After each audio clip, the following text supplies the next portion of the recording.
Hi అండి. నమస్తే. నేను మీ రూప్మ. ఎలా ఉన్నారు అందరూ? నేనైతే చాలా బాగున్నానండి. మీరందరూ కూడా బాగుండాలని మనస్ఫూర్తిగా కోరుకుంటున్నాను.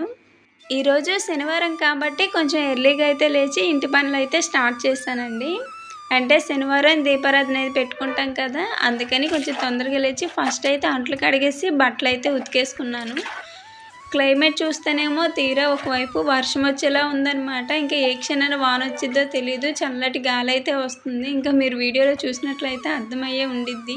ఎంత పెద్ద తుఫానొచ్చినా సరే ఇంకా బట్టలు ఉతకడం అయితే ఆపననమాట. బట్టలు ఉతికేసి తాడు మీద పడేసానంటే ఏ క్షణాన వాన తగ్గితే కొంచెమైనా గ్యాప్ ఇచ్చిద్ది కదా! ఆ గ్యాప్‌లో ఆరిపోవని చెప్పి ఆశ అనమాట. ఇంకా తర్వాత ఇంట్లో కానీ లేదంటే ఇంటి పక్కన ఒక తాడు కట్టి ఎండబెట్టి వచ్చలే మళ్ళీ ఆ ఇడిసిన గుడ్లు అలాగా అక్కడే ఉండిపోతాయి అన్నమాట. గలీజ్‌గా ఉండిద్దని చెప్పి ఉతికేసి ఫస్ట్ అయితే తాడు మీద పడేస్తాను. ఇంకా ఎప్పుడు ఎండినా పర్వాలేదు అన్నట్టు. బట్టలు ఆరబెట్టడానికైతే పెద్దగా ఇబ్బంది ఏమి ఉండదు. ఇంటి పక్కన గోడ ఉంది కదా! దానికో తాడు కట్టి ఆరబెట్టామంటే అక్కడ అసలు వానే పడదనమాట. ఇంకా రేణుకైతే పొద్దున్నే లేచిన నుంచి ఇంకా నేను పక్కంతా సర్దినా సరే ఇంకా తనైతే ఈ మంచం మీద నుంచి ఆ మంచం మీద వెళ్తుందనమాట. ఇంకా ఏంటని చూస్తేనేమో తను కొంచెం హెల్త్ బాగాలేదని అయితే చెప్తుంది. సరేలే ఈరోజు స్కూల్కి వద్దులే పనుకో అని అయితే చెప్పాను. ఇంకా ఇల్లంతా కూడా మాప్ పెట్టేసుకున్నా. ఇంతలో నేను మాప్ పెట్టానో లేదో ఇంకా వర్షం అయితే వచ్చేసింది. బయట కూడా మొత్తం నీట్‌గా పైపేసి అయితే కడిగేసాను పంచ అంతా కూడా. పోయి ముగ్గు పెడదాము అనేలోపు ఇంకా ఎదిగో వాన అయితే స్టార్ట్ అయిపోయిందనమాట. నిన్నటి నుంచి అయితే వాన కురవటం అయితే మొదలుపెట్టింది. ఇంక 3 డేస్ ఉండిద్దంట. ఇలా వానకి మొత్తం పంచంతా కూడా గాలికి ఒలుపురు కొట్టేసి పంచ కూడా తడిసిపోయింది. ఇంకా ముగ్గేం పెడతాంలే ఈరోజంతా కూడా ఇంకా మొత్తం బాగా మబ్బు పట్టేసిందనమాట. అందుకే ఇంకా ముగ్గు అయితే ఏమీ పెట్టలేదు. ఇల్లైతే మొత్తం కూడా మాప్ పెట్టేసి ఫ్యాన్ వేసేసాననమాట. ఇంకా తొందరగా ఆరిపోయింది. మళ్ళీ ఎక్కడికక్కడే చక్కగా మ్యాట్స్ కూడా వేసేసుకున్నాను. ఏదేమైనా సరే వాన కురిసేటప్పుడు మాత్రం ఇల్లుని ఇంకా నీట్‌గా ఉంచుకుంటాను. ఇంకా గిన్నెలైతే సర్దలేదు. అలా తీసుకొచ్చి అక్కడ పెట్టేసాను. మరోవైపు రైస్ అయితే కడిగేసి పెట్టేసాను. అంటే రేణుని స్కూల్‌కి పంపించుదామని అయితే ముందు వంట అయితే చేసేద్దామని రైస్ అయితే కడిగి పెట్టేసాను. ఇంతలో రేణుకి హెల్త్ బాగాలేకపోయేసరికి ఇంకా తనైతే స్కూల్‌కి అయితే ఆపేసాననమాట. ఇంతలో మా బుడ్డదేమో ఊరు పరిపాలన చేసి ఇంటికొచ్చింది. పొద్దున్నే లేవగానే వెళ్ళిపోయిద్ది. మళ్ళీ దానికి ఎప్పుడు బుద్ధి పుడితే అప్పుడు ఇంటికి వచ్చిద్దనమాట. బెడ్రూమ్ కూడా నీట్‌గా సర్దేసుకున్నాను. ఇంకా రేణుకేమో ఇంతలో చలి పుడుతుంది, దుప్పటి కప్పమంటుంది. ఇంకా నాకు అప్పటికే ఫీవర్ వచ్చిందేమో అని డౌట్ అయితే వచ్చింది. సరేలే అని చెప్పి దానికి దుప్పటి కప్పేసి వాళ్ళ నాన్న వచ్చాక హాస్పిటల్‌కి పంపిద్దామని అయితే చెప్పి పనుకోబెట్టాను. ఇంకా బయటైతే బట్టలైతే ఇదిగో ఈ విధంగా అయితే ఆరబెట్టేసాను. వర్షానికి తడుస్తున్నాయి, ఎండొస్తే ఎండుతున్నాయి అన్నట్టు. పంచలో వేసినా సరే ఇంకా పంచలోకైనా ఒలుపురు కొట్టేసిద్ది కాబట్టి ఇంకా కాసేపే వాన కురిసింది. మళ్ళీ కొంచెం సేపు వాన ఆగేసరికి ఇంట్లో కూరగాయలు ఏమీ లేవన్నమాట. ఇంకా దొండకాయలు కోసుకోవడానికి చెట్ల కాడికైతే వచ్చాను. దొండకాయలు పండిస్తున్నామనే కానీ ఏ రోజు కూడా పెద్దగా ఈ కూర అయితే వండననమాట. ఇంట్లో ఏ కూరగాయలు లేనప్పుడు ఇంకే ఆప్షన్ లేదనుకునే టైంలో ఈ దొండకాయలు అయితే కోసి తీసుకెళ్తాను. ఈ దొండకాయల విలువ ఎప్పుడు తెలిసిద్దంటే డెలివరీ అయిన తర్వాత పత్తి ఉంటాం కదా! అలాంటప్పుడు అయితేనే ఈ దొండకాయల విలువ అయితే తెలిసిద్ది. ఎందుకంటే నేను అమ్మ వాళ్ళ ఇంటికాడ ఉన్నప్పుడైతే కొనుక్కునేవాళ్ళం అనమాట. మాకు ఇంత పందిరి ఇక్కడ పెట్టుకొని అక్కడ కొనుక్కునేవాళ్ళం. అప్పుడు తెలిసింది వాటి విలువ. కానీ ఇక్కడికి వచ్చిన తర్వాత అసలు నేను ఏ రోజు కూడా కూర వండను. ఇంక ఇవైతే కోసాననమాట. అన్నీ అక్కడికక్కడే దొరికేసాయి కాయలన్నీ కూడా. ఇంకా ఇంటికి వెళ్ళగానే ఫస్ట్ స్నానం చేసి ఫ్రెష్ అయిపోయా. తర్వాత ఇంకా వంట అయితే స్టార్ట్ చేశాననమాట. ఎందుకంటే దొండకాయలు కొంచెం ఫ్రై చేయడానికి టైం పట్టిద్ది కదా! అదే తిరగమూత పెట్టి పొయ్యి మీద పెట్టేసానంటే అదే నిదానంగా ఫ్రై అయ్యిద్ది. ఈలోపు నేను మిగతా పని చేసుకోవచ్చు కదా అని. అప్పుడు కూర అయిపోయిద్ది, ఇవతల నా పనులు కూడా అయిపోతాయి కదా! అందుకని ఫస్ట్ అయితే దొండకాయలు అయితే కోసేసి తిరగమూత పెట్టేశాను. ఫ్రై ఎక్కువ చేస్తాను దొండకాయ. అంటే ఇంట్లో ఒకవేళ టమోటాలు ఉంటే టమోటా దొండకాయ కూర వండుతాననమాట. నాకైతే ఈ ఫ్రై కంటే టమోటా దొండకాయ కూర అంటేనే బాగా నచ్చిద్ది. కానీ ఇంట్లో టమోటాలు లేవన్నమాట. అందుకే ఇంకా దొండకాయలని ఇలా చిన్న ముక్కలుగా కట్ చేసి ఫ్రై అయితే చేసేస్తున్నాను. మా వారికేమో ఫ్రై ఇష్టం, నాకేమో కూర ఇష్టం అనమాట. ఇంకా అది ఫ్రై అయ్యేలోపు దేవుడి గది అంతా కూడా నీట్‌గా అయితే క్లీన్ చేసుకుంటున్నా. మొత్తం పటాలన్నీ కూడా తీసి అంటే పసుపు నీళ్ళతో అయితే కడగదామని పటాలన్నీ కూడా తీస్తున్నాను. నేనైతే దేవుడి దగ్గర పెట్టిన ఈ పువ్వులన్నీ కూడా మా ఇంటి దగ్గర మందారపు చెట్టు ఉంటుంది కదా! ఆ మందార చెట్టు మొదట్లో అయితే వేసేస్తాను. ఎందుకంటే ఎక్కడైనా తొక్కుతాం కానీ చెట్లు మొదట్లోకి ఎవరు వెళ్ళరు కదా! అందుకని ఇలా చెట్లు మొదట్లో అయితే వేసేస్తాను. అదే అలా కుళ్ళిపోయి ఎరువు కింద కూడా ఉపయోగపడుతుంది. పటాలన్నీ కూడా తడి క్లాత్ పెట్టి తుడిచేసి పొట్లయితే పెట్టేసుకుంటున్నా. నేను పసుపు నీళ్ళు ఒక గిన్నెలో వేసి దానిలో క్లాత్ పెట్టి పటాలన్నీ కూడా తుడుచుకుంటూ ఉంటాను. అలానే ఇల్లంతా కూడా ఎప్పటికప్పుడు పసుపు నీళ్ళు కూడా చల్లుకుంటాను. ఎప్పుడైనా సరే మనం దీపారాధన చేసినప్పుడు కానీ లేదంటే ఇంట్లో ఏమైనా కొంచెం ట్రెడిషనల్గా ఫంక్షన్ చేసుకున్నప్పుడు ఇంట్లో పసుపు నీళ్ళు చల్లుకోవటం, అలానే పంచామృతం అంటారు కదా, అది కూడా చల్లుకుంటే చాలా మంచిది. దేవుడి పటాల్లో ప్రతిసారి శుభ్రం చేయాలని ఏమీ లేదు, అప్పుడప్పుడు అనమాట. సో నేనైతే చేసి చాలా రోజులు అవుతుంది. అందుకని ఇంక ఈరోజు అయితే నీట్గా శుభ్రం చేసుకొని అన్నిటికీ కూడా గంధం బొట్లు అయితే పెట్టేసుకున్నాను. అలానే దేవుని సామాన్లు కూడా అన్నీ కూడా ఇత్తడి సామాన్లు అయితే నీట్గా కడిగేసి ఒక పక్కనైతే పెట్టానమాట, నీరారిద్దని. ఇంతలో కూర ఏమైందని చూస్తాను, కూర అయితే ఆల్మోస్ట్ ఫ్రై అయిపోయిందనమాట. కారం వేసి కాసేపు వేగనిచ్చి అయితే ఆపేసాను. కారం అయితే మాత్రం నేను కొంచెం తక్కువగానే వేస్తానండి, ఎందుకంటే పిల్లలు ఉన్నారు కదా మళ్ళీ తినరని. ఇంకా వంట అయిపోయిన తర్వాత మంచిగా ప్రశాంతంగా దీపారాధన అయితే చేసేసుకున్నాను. ఈరోజు దీపారాధనకు అయితే పువ్వులన్నీ కూడా ఇంటి దగ్గరే కోసానమాట. అంటే ఎప్పుడు కూడా మామూలుగా మార్కెట్ నుంచి కొనుక్కొస్తాను, కానీ ఈసారి గులాబీ పూలు అయితే మొన్న తీసుకొచ్చినవి ఉన్నాయన్నమాట, 4 పూలు వాటి వరకు పెట్టాను. ఆ మిగతా తెల్ల పువ్వులు అలానే పసుపు పువ్వులు అయితే ఇంటి ముందే కోసానమాట. ఇంకా మందార పువ్వులు, బంతి పువ్వులు చాలా ఉన్నాయి, అవైతే ఇంకా కొయ్యలేదు. ఇంకా కార్తీక మాసం కదా, అసలు ఇంటి ముందు అయితే పువ్వులే ఉంచరనమాట, ఎవరో ఒకరు వచ్చి కోసుకెళ్తున్నారు. అలానే నేను ఎవరు వచ్చి కోసినా సరే వద్దానమాట. అసలు ఇంటి ముందు పూల చెట్లు వేసినవే ఈ పూజ కోసం కాబట్టి ఎవరైనా సరే వచ్చి కోసుకుంటారనమాట. ఇంకా పూజ అయిపోయిన తర్వాత మా వారేమో ఈరోజు నైవేద్యానికి అయితే తీసుకురమ్మని చెప్పాను, అరటికాయలు ఎత్తుకొచ్చారు. కారం అయిపోయింది తీసుకురమ్మని చెప్తానేమో ఇంక ఈ కారం ప్యాకెట్ తీసేసరికి ఓ లీక్ అయ్యిందనమాట. ఏందబ్బా అని చూస్తేనేమో ఒకవైపు ఏమో చించుంది. అసలు ఇలా ఎలా అంత ఇర్రెస్పాన్సిబుల్గా అమ్ముతున్నారో నాకు అసలు అర్థం కావటం లేదు. మొత్తం కూడా ఇదిగో మొత్తం ఈ తినే ప్యాకెట్లు అయితే తీసుకొచ్చారు, వీటి మీద అయితే పడిపోయింది. ఇంక నాకు అసలు కారాన్ని చేత్తో పట్టుకోవడం అంటేనే భయము, పరాకనని ఏమైనా సరే మొహం మీదకి వెళ్ళిందంటే ఇంక అంతే సంగతి. కవరాల అయితే చాలా ఒలిగిందనమాట. ఇంకా అదంతా కూడా క్లాత్ పెట్టి నీట్గా అయితే తుడిచాను. కారం అయితే మాత్రం బాగానే ఉంది, కాకపోతే ఒకవైపు ఎవరో చించుతారు చూడండి, అలా అయితే చించుందనమాట. ఇంకా నేనేమో కారాన్ని అంతా కూడా శుభ్రం చేసుకొని ఒక డబ్బాలో అయితే వేసుకున్నాను. లాస్ట్ వీడియోలో ఒక కామెంట్ అయితే వచ్చిందనమాట, నేను తనకి రిప్లై అయితే ఏమీ ఇవ్వలేదు, ఎందుకంటే నాకు ఆ కామెంట్ కూడా సరిగ్గా అర్థం అవ్వలేదనమాట. మరి తనకి ఏమనిపించి ఆ కామెంట్ పెట్టిందో. అంటే ఒకసారి క్యాస్ట్ గురించి అడిగితేనేమో నేను ఇలా రెడ్డిస్ అని పెట్టాను. ఇంకా దాని గురించి అసలు క్వాలిటీస్ ఉన్నాయా, అసలు మీరు రెడ్డిస్ అని అంటే సినిమాలు బాగా చూస్తారనుకుంటా, ఇంకా సినిమాలకు మళ్ళీ బయట రియాలిటీ కూడా ఉంటుందేమో అనుకుంటున్నారు మీరు. కానీ కష్టపడందే ఎవరికి కూడా 5,000 నోట్లోకి వెళ్ళవండి. కులం ఎప్పుడు కూడా కూడు పెట్టదు, అలానే కష్టాల్లో ఉంటే ఆదుకోదు. కులాన్ని చూసి ఎవరిని కూడా అంచనా వేయకూడదండి, ఎందుకంటే పెద్ద కులమైన వాళ్ళందరూ ఉన్నవాళ్ళు కాదు, చిన్న కులమైన వాళ్ళందరూ లేని వాళ్ళు కాదు. ఎవరి జీవన విధానం వాళ్ళదే అనమాట. బయటకు వచ్చి చూస్తే రియాలిటీలో తెలుస్తుంది. సినిమాల్లో చూసి బయట కూడా అలానే ఉంటారనుకోవడం మన భ్రమ అనమాట. మీరు కామెంట్ పెట్టారని నాకేం కోపంగా లేదు, కాకపోతే క్యాస్ట్ని బట్టి మనుషుల్ని అంచనా వేస్తున్నారంటేనే నమ్మలేకపోతున్నాను. ఎప్పుడు కూడా ఎవరిని తక్కువ అంచనా వేయకూడదండి. మనం ఒకరి మీద ఆధారపడట్లేదు కదా, కష్టపడుతున్నాము అంతే. దానిలో ఎందుకండి కులము మళ్ళీ అవన్నీ కూడాను, అందరము మనుషులమే కదా. ఇప్పట్లో కూడా ఇంకా కులాలను చూసి మనుషులు అలా ఉండాలి ఇలా ఉండాలని అనుకోకండి, అందరూ కూడా కష్టపడితేనే ఏదైనా సాధించగలం. సో ఇంతే, ఇంకా నేనైతే ఏమీ అనట్లేదు. So just cool sister. ఉదయం అన్నం తినేసి చెట్ల కాడికి వెళ్ళాం కదా, ఇంక ఇప్పుడే ఇంటికైతే వచ్చాము, 5:30 అయింది. మా వారేమో కాయలు అయితే ఇంటికి చేరేసుకుంటున్నారు, ఇంకా నేనైతే మొత్తం తడిసిపోయామన్నమాట. నేను, నాన్నమ్మ, మా వారు ఇంకా వేరే చిన్నమ్మని అయితే కాయలు కోయడానికి ఇక నుంచి అయితే పెట్టుకున్నాము. ఇంకా మేము నలుగురం అయితే కాయల కోసం అనమాట తడిసిపోయామన్నమాట. కరెక్ట్గా 3 గంటలైంది, ఇంకా వాన అయితే స్టార్ట్ అయింది. ఇంకా నాకు కండవ చొక్కా ఉండడం, అది కాకుండా దొండపందిరి కింద పెద్దగా వాన అనిపించదు అనమాట, అలా చుక్క చుక్క అట్లా పడిద్ది.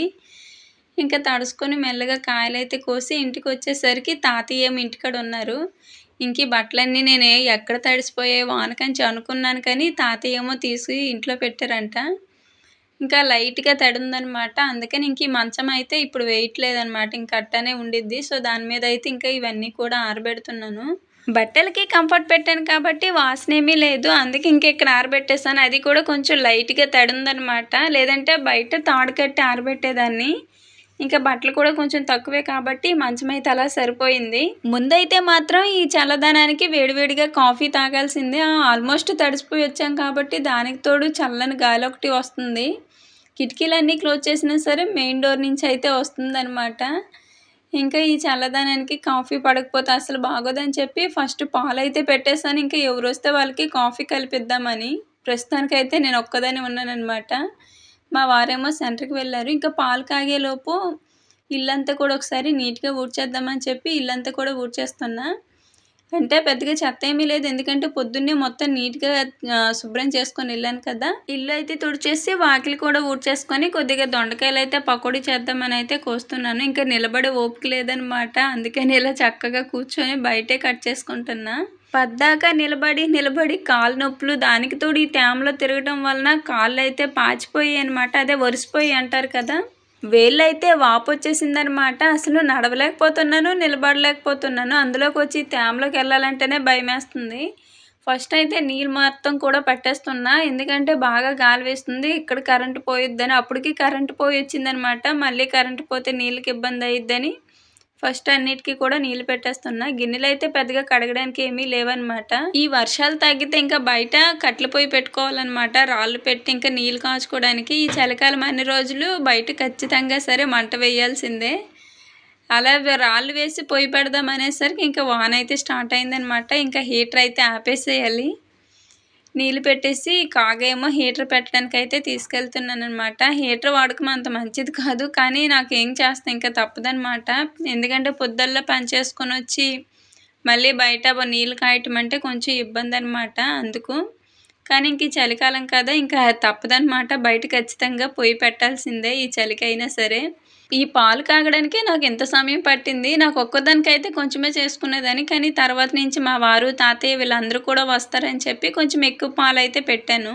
నాకు ఈ డైలీ టీ కాఫీ తాగే అలవాటు అయితే ఏమీ లేదు. అప్పుడప్పుడు ఇలా వాతావరణం చల్లగా అనిపించినప్పుడు, లేదంటే అంటే అప్పుడప్పుడు బుద్ధి పుట్టిద్ది కదా తాగాలని, సో అలాంటప్పుడు ఏదో తాగుతాను అంతే. కానీ డైలీ అయితే ఏమీ తాగను. నాకు ఒక కామెంట్ కూడా వచ్చింది, డైలీ మీరు టీ తాగుతారా సిస్టర్ పొద్దున్నే అని. నేను అసలు టీ ఏమీ తాగననమాట. లేవడం, పనులు చేసామా, బ్రష్ చేసామా, కడుపు నిండా అన్నం తిన్నామా అంతేనమాట. ఇంక టీ కాఫీ డైలీ తాగానంటే నాకు అసలు స్వీట్ పడదనమాట. ఊరికనే కఫం అంటారు కదా వచ్చేసిద్ది, అందుకే ఎక్కువగా స్వీట్ అయితే అవాయిడ్ చేస్తాను. కాఫీ తాగేసిన తర్వాత ఫస్ట్ స్నానం చేసి ఫ్రెష్ అయ్యి వచ్చి ముందు దీపారాధన అయితే చేసుకుంటున్నా. తర్వాత చిన్నగా వంట అయితే స్టార్ట్ చేయాలన్నమాట. ఎందుకంటే పొద్దున్న ఆల్రెడీ మొత్తం శుభ్రం చేశాను కాబట్టి ఇంకా ఒత్తులు అవి కొత్తగా పెట్టి నీళ్ళు అవి మార్చుకొని నైవేద్యం కూడా మార్చి దీపారాధన అయితే చేసుకుంటాను సాయంత్రం పూట.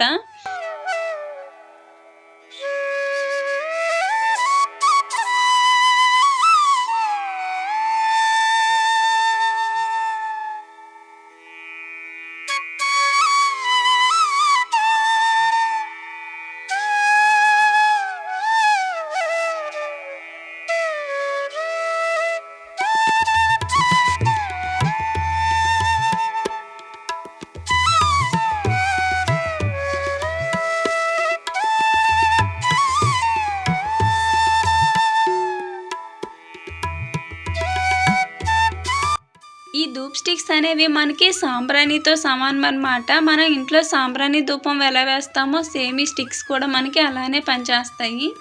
అందుకని నేను అప్పుడప్పుడు ఎక్కువగా ఇవే వెలిగిస్తాను. కొన్నిసార్లు మాత్రమే సాంబ్రాణి ధూపం అయితే వేస్తానన్నమాట. కానీ ఇంట్లో సాంబ్రాణి ధూపం వేస్తే చాలా మంచిది. సో నేను ఇంకో వీడియోలో మీకు మంచిగా అయితే చూపిస్తానండి. దీపారాధన చేసి ఇంకా వంట అయితే స్టార్ట్ చేశాను. అన్నం అయితే వండేసాను. ఇంకా కూర ఏమో పొద్దున్న దొండకాయ కూర వండాను కదా, మళ్ళీ ఇంకా అదే ఏం వండుతాను అని చెప్పి దొండకాయ పకోడీ అయితే వేస్తున్నాను. అలానే రసం అయితే పెట్టానన్నమాట ఒక పక్కన. రసంతో నాకు ఇలా దొండకాయ అంటే ఏదైనా పకోడీ కానీ లేదంటే ఫ్రై కానీ నాకు రసంతో నంచుకొని తినడం అంటే బాగా నచ్చిద్ది. అందుకే ఇంకా కూరలు ఏం వండుతాంలే పద్దాకని చెప్పి రసం పెట్టేసి పకోడీ అయితే వేస్తున్నాను. నేను కొంచెం మెత్తని పకోడీ ఇలాగైతే వేస్తున్నాను అనమాట. అంటే తాతయ్య వాళ్ళు కూడా తింటారు కదా, సాత్వి కూడా ఉంది కాబట్టి కొంచెం మెత్తగా అయితే వేసుకుంటున్నాను. మనకి గట్టి పకోడీ కావాలంటే కొంచెం వాటర్ అనేది తగ్గించుకొని కొంచెం గట్టిగా కలుపుకోవాలన్నమాట. పిండిని గట్టిగా కలిపితే గట్టి పకోడీ, మెత్తగా కలిపితే మెత్తని పకోడీ అంతే. అందుకని నేను కొంచెం వాటర్ అయితే కొంచెం ఎక్కువ వేసి మెత్తని పకోడీగా అయితే చేసుకున్నాను. కానీ టేస్ట్ అయితే చాలా బాగా వచ్చింది. ఇలాంటి పకోడీల్లో జీలకర్ర వాము అయితే తప్పకుండా వేస్తాను. పెళ్ళికి ముందు ఇలా మా అమ్మ అయితే పకోడీ వేసి పెట్టేది. ఇప్పుడు కూడా నేను ఇంటికి వెళ్ళానంటే ముందు మా అమ్మని పకోడీ వేయమని చెప్తాను. ఏదో ఒకటి భలే చేసిద్ది అనమాట. ఇప్పుడు చూడండి, నేను తినాలంటే నేనే వేసుకోవాలి, నా పిల్లలకు కూడా నేనే వేసియాలి. ఏదేమైనా సరే ఆడవాళ్ళ జీవితం పెళ్ళికి ముందు ఎలా ఉంటుందో పెళ్ళి అయిన తర్వాత దానికి ఆపోజిట్గా ఉంటుంది. ఎందుకంటే మొత్తం రివర్స్ అయిపోతుంది కదా. నా చిన్న వంటగదిలో నేను కనిపిస్తేనేమో వంట కనిపించదు, వంట కనిపిస్తేనేమో నేను కనిపించను. ఇంకా నేనేం కనిపించినా కనిపించకపోయినా ముందు వంట కనిపించాలని చెప్పి ఇలా అయితే కెమెరా సెట్ చేసుకుంటాను. కిచెన్ చాలా చిన్నది కదా, సో అందువల్ల ఏంటంటే సైడ్ నుంచి కానీ ఎట్లా పెట్టడానికి అయితే కుదరట్లేదనమాట ట్రైపాడ్. నా ట్రైపాడ్ డీటెయిల్స్ కూడా నేను నెక్స్ట్ వీడియోలో అయితే ఖచ్చితంగా చెప్తానులేండి సిస్టర్, చాలామంది అడిగారు కదా. సో నెక్స్ట్ వీడియోలో చూపిస్తాను. పకోడీ చేసేసిన తర్వాత రసం అయితే తిరగమూత పెట్టుకుంటున్నా. రసం చేసేటప్పుడు మాత్రం అల్లం వెల్లుల్లి ఖచ్చితంగా వేయాల్సిందే. దానికి తోడు కరివేపాకు మిస్ అయిందనమాట. ఇంకా రాత్రిపూట పచ్చని చెట్ల మీద ఏం చేయి వేస్తామని చెప్పి కరివేపాకు అయితే కొయ్యలేదు. అలానే వాము అయితే ఖచ్చితంగా నేను రసంలో వేస్తాను. వాము వేస్తే ఆ టేస్టే వేరు. ఇంకా ధనియాలు వేస్తే ఇంకా బాగుంటుంది, కానీ ఇంకా ఇంట్లో ధనియాలు లేవని చెప్పి స్కిప్ చేసేసాను. ఇంకా ఉన్న వాటితోనే సర్దుకుపోవాలన్నట్టు ఉన్న వాటితోనే ఇలా తిరుగుమూత అయితే పెట్టేసి లైట్గా చిన్నది పసుపు అయితే వేసి ఫస్ట్ ఇలా ఆవిరి పైకి పోకుండా అయితే ఇలా కొంచెం వేసి పైన మూత పెట్టేస్తాను. ఇంకా తర్వాత మిగతాది అలా పోసేస్తానమాట. ఎందుకంటే ఆవిరి పైకి పోకుండా అలా పెడితే టేస్ట్ బాగుంటుందని మా అక్క చెప్పింది. అప్పటి నుంచి అలానే చేస్తాను. చాలా బాగా వచ్చింది. కొంచెమే పెట్టాను, ఎందుకంటే మా ఇంట్లో ఎవరు పెద్దగా తినరనమాట. ఏదో నాకు ఇష్టమని చెప్పి చేశానే తప్ప. మా వారికేమో దొండకాయ ఫ్రై ఉందనమాట. ఇంకా తనేమో అది వేసుకుంటానన్నారు. ఇంకా నా వరకు కొద్దిగా అయితే పెట్టుకున్నాను. ఇలా ఒక పొంగు వచ్చేసిన తర్వాత ఆపేసి మూత పెట్టేసాను. ఇంక రెండిట్లకి కాంబినేషన్ నాకు బాగా నచ్చింది.